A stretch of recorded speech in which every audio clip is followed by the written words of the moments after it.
లైఫ్లో నేను ఏదైనా ఒక మంచి పని చేశానంటే అది ఇదే. మార్చి 16 సోమవారం నేను పుట్టినరోజు.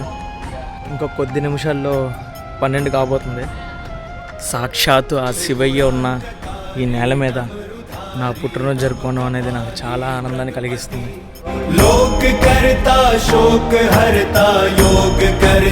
ఈ 26వ పుట్టినరోజు నాకైతే లైఫ్ లాంగ్ గుర్తుండిపోద్ది.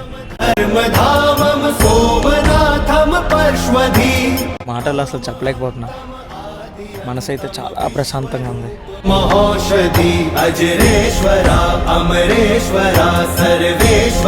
శివయ్యకి ఎంత అటాచ్ అయిపోతానో నేనైతే ఎప్పుడు అనుకోలేదు. అదంతా ఆయన మాయ.